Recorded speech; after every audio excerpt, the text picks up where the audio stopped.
Next theorem है, a continuous function defined on a measurable set is measurable. F कोई continuous function है, ठीक है, जो किसी मेजरेबल सेट ई पर डिफाइन है, तो मुझे एफ को मेजरेबल प्रूव करना है।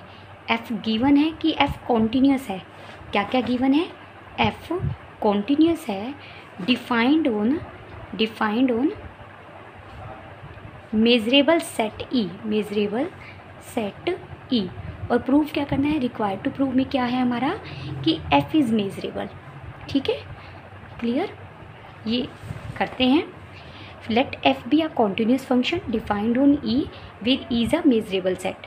अल्फ़ा कोई भी आर्बिट्रेरी रियल नंबर दिया, क्योंकि किसी भी फंक्शन को मेजरेबल दिखाना हो तो मुझे एक सेट लेना पड़ता है, X belongs to E such that F X is greater than equal to alpha लो, less than equal to alpha लो, स्ट्रिक्टली ग्रेटर देन इक्वल। अगर ये सेट मेजरेबल हो जाए तो एफ मेजरेबल हो जाता है, जहाँ अल्फ़ा कोई भी आर्बिट्रेरी नंबर है। तो इसीलिए हमने अल्फ़ा को कोई भी आर्बिट्रेरी रियल नंबर सेलेक्ट किया। कंसिडर द सेट, हमने ये सेट बनाया, इसको ए नाम दिया। अगर मुझे f को मेजरेबल दिखाना है तो सेट को मेजरेबल दिखाना होगा। In order to prove that f is measurable we shall prove that a is measurable, ठीक है। किसी भी फंक्शन को मेजरेबल दिखाने के लिए इस तरीके के सेट को ही तो मेजरेबल दिखाते हैं। आप यहाँ ग्रेटर देन इक्वल टू भी ले सकते हैं, लेस देन इक्वल टू भी ले सकते हैं। फर्दर हम जानते हैं कोई भी क्लोज सेट हो वो मेजरेबल होता है। तो अगर मैं ए को क्लोज्ड सेट दिखा दूँ तो मैं कह सकती हूँ A is a closed set, then A is measurable. और अगर ए मेजरेबल है तो एफ मेजरेबल हो जाएगा, ठीक है। तो अब हम क्या प्रूव करेंगे, एक क्लोज्ड सेट है। Let X not be R limit point of A. कोई भी सेट क्लोज्ड होता है तो उसको क्लोज्ड दिखाने के दो तरीके होते हैं। किसी भी सेट को क्लोज्ड हम दो तरीके से दिखा सकते हैं, या तो उसके कॉम्प्लीमेंट को ओपन दिखाइए, या फिर ये दिखाइए कि वो सेट अपने सारे लिमिट पॉइंट को कंटेन करता है, यानी उस सेट के सारे लिमिट पॉइंट उसी में बिलोंग करते हैं। तो एक्स नोट कोई भी लिमिट पॉइंट लिया ए का, अगर एक्स नोट लिमिट पॉइंट है ए का तो देयर एग्जिस्ट अ सीक्वेंस, तो डेफिनेटली एक सीक्वेंस मिलेगी ए के पॉइंट्स की जो एक्स नोट को कन्वर्ज कर रही होगी। लिमिट पॉइंट की डेफिनेशन है ये हमारी, यानी एफ ओ, अगर ये एक्सएन जो सीक्वेंस है वो कहाँ से मिलती है, ए के पॉइंट की, यानी ए के अंदर वो पॉइंट्स जा रहे हैं, यानी उन सब पॉइंट्स पर फंक्शनल वैल्यू अल्फ़ा या अल्फ़ा से कम होगी। तो फंक्शनल वैल्यू अल्फ़ा या अल्फ़ा से कम होगी क्योंकि एक्सन ए में बिलोंग कर रहे हैं। By the continuity of F, लेकिन एफ तो कॉन्टिन्यूस फंक्शन है, अगर मैं इसकी लिमिटिंग वैल्यू लूँगी वो भी less than equal to alpha आएगा एक्स नोट पर। F limit N tends to infinity X not, क्योंकि एफ कॉन्टिन्यूस है ये अंदर चला जाएगा, कॉन्टिन्यूटी में हम अंदर लेके जा सकते हैं इस तरीके से। तो यानी ये X not less than equal to alpha हुआ, यानी एक्स नोट पर फंक्शनल वैल्यू एफ की लेस देन अल्फ़ा है। और ये अगर कोई भी पॉइंट इस कंडीशन को फुलफिल करता है तो वो किस में जाएगा, ए सेट में जाएगा, यानी एक्स नोट भी किस में चला गया, ए में।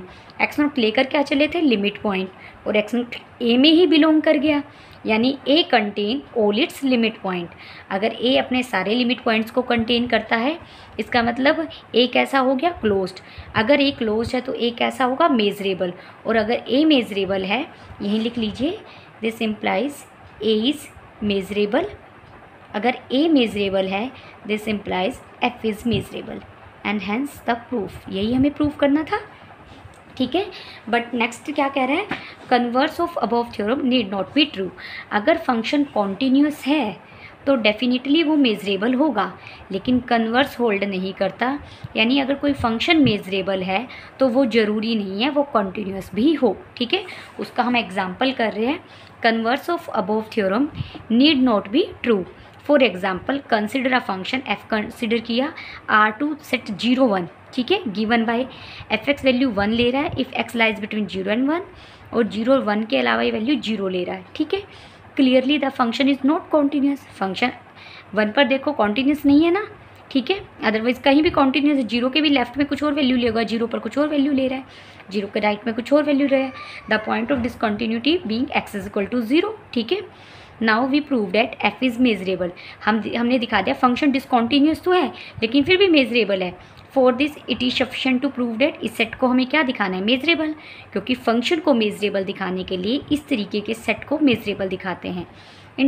We discuss the cases. अब हम अल्फ़ा क्या सिलेक्ट करें उस पर ये केसेस बनेंगे। अल्फ़ा में अगर 1 या 1 से बड़ा ले रही हूँ देन ए क्या सेट होगा, F x greater than alpha, ठीक है। लेकिन ग्रेटर देन अल्फ़ा, अल्फ़ा कितना है मेरा 1 या 1 से बड़ा कुछ भी ले सकते हैं आप। तो उस केस में तो फंक्शनल की कोई भी वैल्यू, फंक्शन की वैल्यू तो या तो 1 आ रही है 0 आ रही है, 1 से बड़ी तो कभी नहीं आ रही ना, तो वो सेट क्या हो जाएगा 5, और 5 तो मेजरेबल सेट है। अगर मैं अल्फ़ा को 0 और 1 के बीच में ले रही हूँ तो ये सेट 0 1 बनेगा, ठीक है। अगर मैं अल्फ़ा लेस देन 0 ले रही हूँ तो ये सेट क्या बनेगा, ग्रेटर देन अल्फ़ा बनेगा। अगर लेस देन 0 है तो हमेशा हर पॉइंट के लिए पूरा R डिफाइंड हो जाएगा। तो in all cases function is measurable and hence f is measurable. तो फंक्शन हमारा कैसा हो गया, मेजरेबल हो गया। यही हमें प्रूव करना था। नेक्स्ट थ्योरम है f and g be two functions defined on a common domain E। f और g दोनों कॉमन डोमेन पर डिफाइन है such that f is equal to g almost everywhere. f और g इक्वल हैं almost everywhere, यानी जहाँ पर ये दोनों इक्वल नहीं हैं उस सेट की मेज़र क्या आएगी, 0।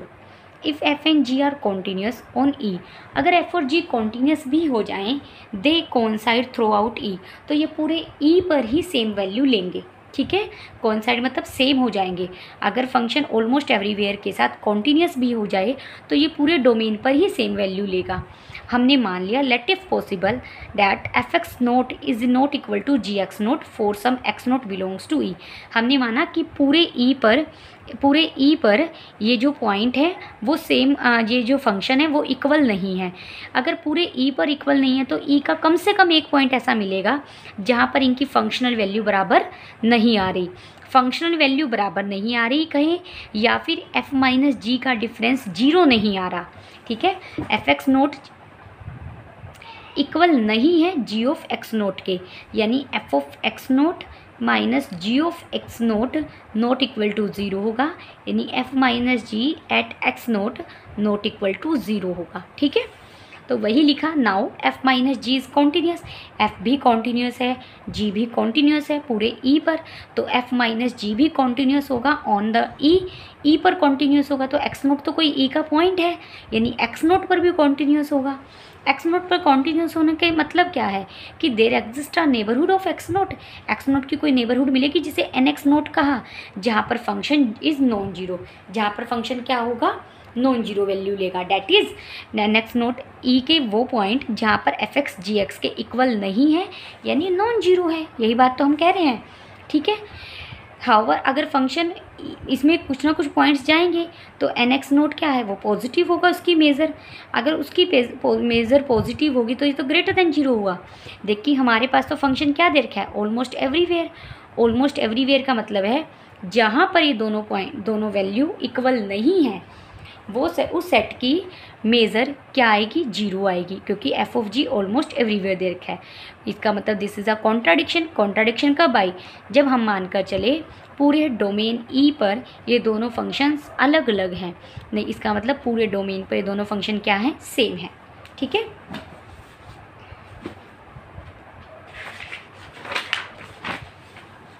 नेक्स्ट एक छोटा सा नोट है, if F and G are functions such that f is equal to g almost everywhere, then we say that f and g are equivalent।